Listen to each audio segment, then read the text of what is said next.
Akar cerita ini ditulis oleh Ol Fatih Maulana. Hai semuanya, nama saya Fatih, penakluk kota impian. Ia adalah junjungan kami. Amin. Novel Arloji Tanpa Jam, Demi Masa. Episode 5. Penangkapan Pemimpin Waktu. Kilatan cahaya listrik berkeredap seperti hendak membelah langit Borneo. Udara bergetar mengantar dentuman bom yang semakin menekan. Tak jauh dari menara waktu, Arslan dan tim Bladar masih berhadapan dengan pasukan keamanan. Mereka tetap menolak tunduk pada sistem yang mengatur detak jantung mereka. Ribuan tentara mengepung kubah Bladar sambil mencari celah masuk ke dalam. Tak jauh dari mereka, di kedalaman bawah tanah, seorang pria paruh baya dengan sorot mata tenang menatap peta digital berwarna merah. Dialah Shad, jurnalis senior dari negara induk yang kini menyusup ke negeri yang tak seharusnya ia datangi. Shad bukanlah seorang petarung seperti yang sering ia ungkapkan. Senjatanya hanyalah kata-kata, logika dan intuisi tajam yang bisa mencium kebohongan dari satu kalimat pertama sebuah berita.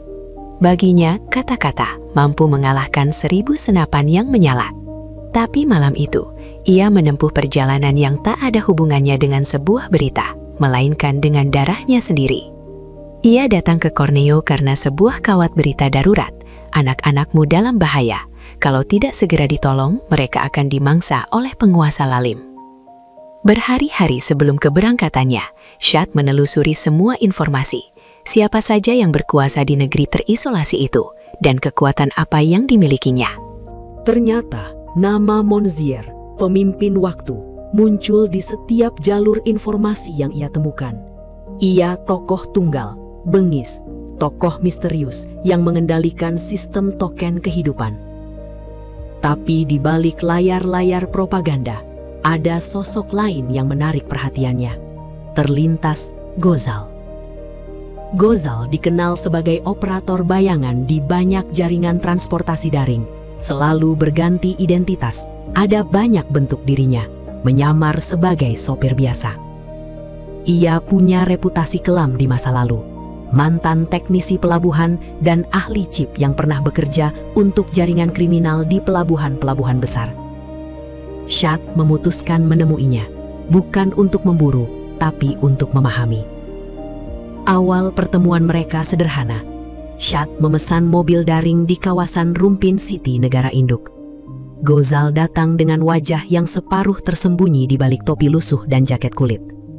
Di perjalanan, percakapan mereka dimulai dengan basa-basi, seperti soal harga bensin, harga mobil, cuaca, masa depan ekonomi, lalu arah politik Borneo, negara yang sedang naik daun sebagai penjual chip kehidupan.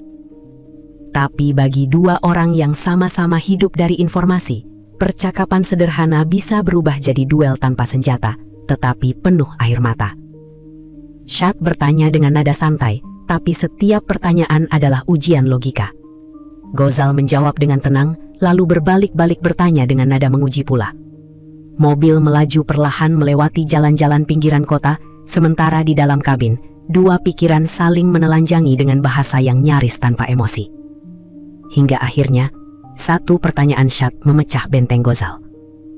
Kau pernah menciptakan sesuatu yang membuatmu menyesal selamanya? Hening panjang menyelimuti. Mesin mobil bergetar lembut, tapi tak ada suara selain napas berat. Lalu tiba-tiba, Gozal menepi, mematikan mesin. Dan untuk pertama kalinya dalam bertahun-tahun, ia menangis. Tangis laki-laki besar itu pecah seperti baja yang meleleh. Ia bercerita tentang chip pengendali yang dulu ia rancang, tentang Monzier yang mengubahnya jadi alat penindasan, dan tentang dosa yang menempel di tangannya. Shad hanya diam mendengar, matanya teduh. Ketika Gozal selesai bicara, ia tidak menghakimi. Ia hanya berkata pelan, masih ada cara untuk menebus. Tidak semua kesalahan harus diakhiri dengan kematian. Sejak hari itu, keduanya sering berkomunikasi. Shad menelusuri semua informasi, dan Gozal perlahan membuka jaringan bawah tanahnya untuk membantu.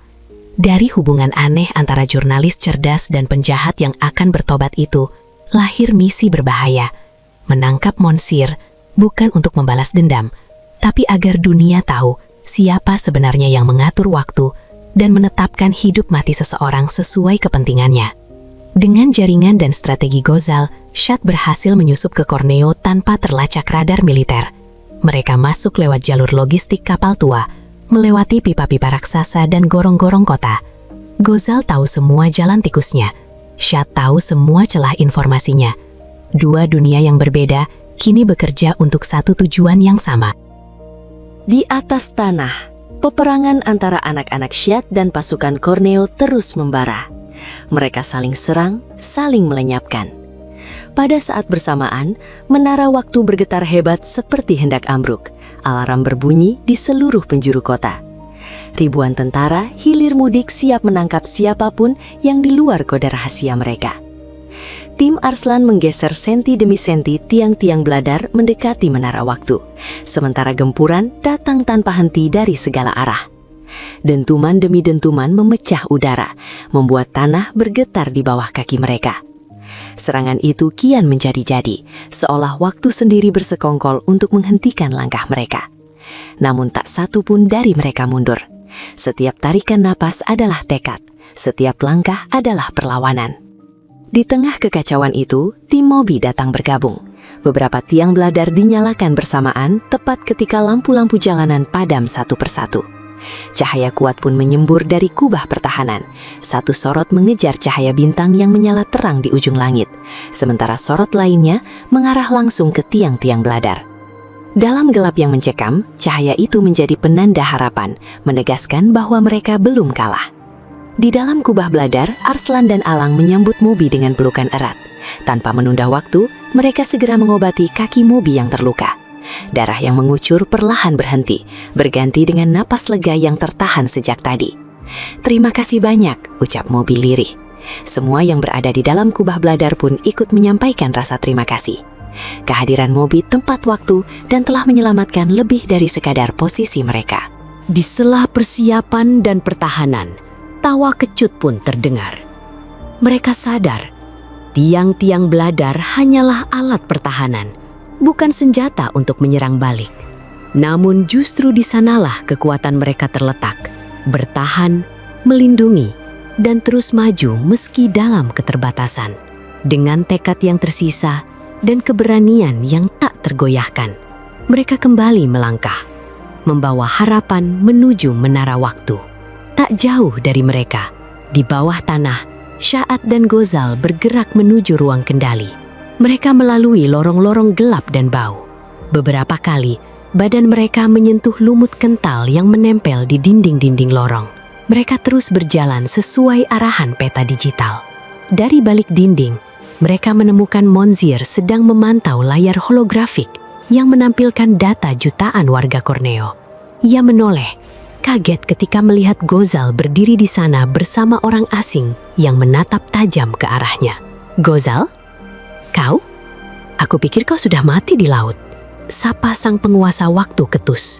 Gozal tak menjawab. Ia hanya memegang kerah bajunya sendiri, menatap Monsieur berlama-lama. "Aku nggak mesti segera mati sebelum mengakhiri kebiadabanmu. Aku sudah capek melihat penyalahgunaan fungsi chip yang aku rancang." Gozal menjawab dengan suara keras. Monsieur tersenyum miring. "Aku hanya menyempurnakan ide kita, Gozal. Kau terlalu kecil untuk mengerti sistem hebat seperti ini. Memang sudah nggak waras, tak tahu diri. Saatnya kau masuk kotak kuburan." Suara Gozal makin keras. Sha'at melangkah maju. Suaranya tenang namun tegas. "Monsieur, kau bisa berhenti sekarang. Ceritakan ke dunia apa yang sebenarnya terjadi, sebelum semuanya hancur bersama menara waktu." Monsieur tertawa getir. "Kau jurnalis? Jurnalis selalu percaya kebenaran bisa menyelamatkan dunia. Dunia tak bisa diselamatkan dengan kebenaran, Tuan Shad. Dunia hanya bisa dikendalikan. Kalian datang tidak tepat waktu. Kalian bisa terkubur di sini." Kata terakhir itu membuat darah Gozal mendidih. Ia hampir menarik pelatuk senjata di tangannya, tapi Shad menahannya. "Tidak," katanya pelan. "Biarkan dia bicara. Biar semua orang tahu dari mulutnya sendiri." Namun takdir malam itu tak memberi ruang panjang untuk dialog. Komper, tangan kanan Gozal yang berdiri di pintu, tak sanggup menahan amarah mendengar ancaman Monzier. Ia mengangkat senjata dan berteriak, "Kau itu cuma sampah pelabuhan, Monzier. Berani-beraninya ngaku Tuhan. Nih, silahkan ketemu Tuhan sana." Posisi Monzier terpojok, langkahnya terkunci, terkepung. Semua tembok seperti sudah menghimpitnya. Kaki kanannya mengetuk lantai 3 kali seperti isyarat pemanggilan. Komper tak menyia-nyiakan waktu, tangannya refleks, rentetan peluru meledak. Monzier terjatuh ke belakang, darahnya mengalir seperti tinta merah di lantai logam. Tapi darah itu kemudian menggumpal kembali, lalu merayap masuk ke tubuh Monzier. Ketika Monzier hendak bangkit, Komper dan anak buahnya memberondong kembali. Tubuh Monzier hancur berantakan.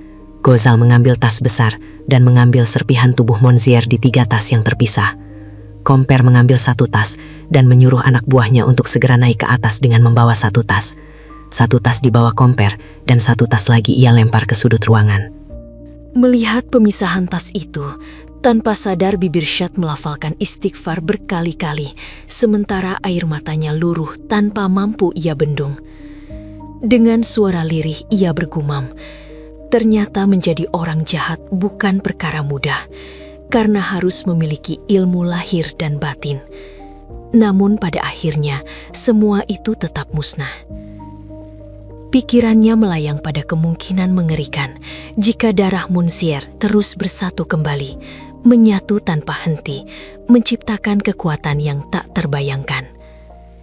Kini ia mengerti, pantas saja 3 tas itu harus segera dipisahkan sejauh mungkin, demi mencegah kebangkitan petaka yang lebih besar. Waktu berhenti sesaat, Syad menunduk, sementara Gozal memejamkan mata. Air matanya jatuh, kali ini bukan karena sedih, tapi lega.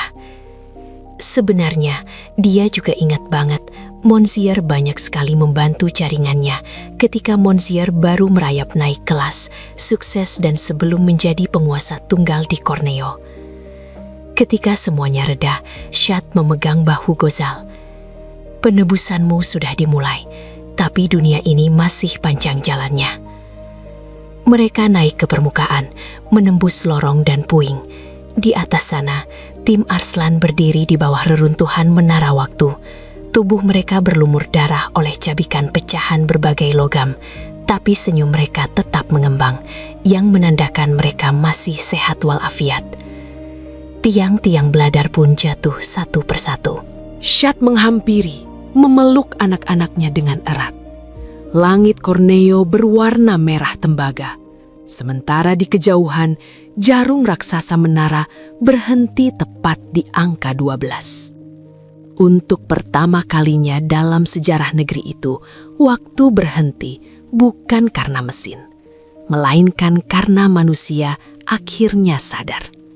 Hidup tak bisa diatur oleh jarum jam, meskipun semuanya harus tetap diperjuangkan.